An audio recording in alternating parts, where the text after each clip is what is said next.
નામ પ્રજાપતિ માઈ છે. હું ધોરણ 8માં અભ્યાસ કરું છું. વિશ્વ ક્ષય દિવસ. આજનો દિવસ ક્ષય રોગ માટે વિશેષ છે. આ બેક્ટેરિયાની ઓળખ આ દિવસે થઈ હતી. વિશ્વવ્યાપી 24 માર્ચને વિશ્વ ક્ષય રોગ તરીકે ઉજવવામાં આવે છે. ઈસવીસન 1882ના વર્ષમાં 24 માર્ચના દિવસે ડૉક્ટર રોબર્ટ કોચ નામના તબીબે સૌપ્રથમ ક્ષય રોગના જંતુઓ શોધી કાઢ્યા હતા. આથી 24 માર્ચના દિવસે વિશ્વ ક્ષય દિન ઉજવવામાં આવે છે.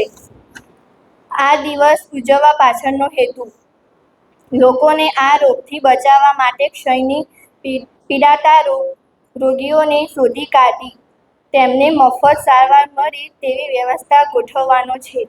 તે અગત્યનું નિદાન, સારવાર અને ત્યાર પછી સમયાંતરે તપાસ થાય તેવી યોજના વિશ્વ આરોગ્ય સંસ્થા દ્વારા ઘડી કાઢવામાં આવી છે.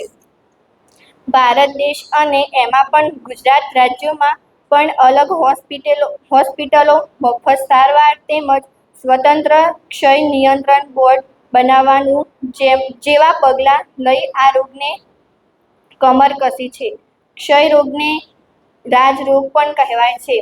ક્ષય રોગ થવાનું મુખ્ય કારણ સૂક્ષ્મ બેક્ટેરિયા, નાના વાયુજીવી અને બિનગતિશીલ વિષાણુ દ્વારા થાય છે. ક્ષય રોગ એ બેક્ટેરિયાથી થતા રોગ છે.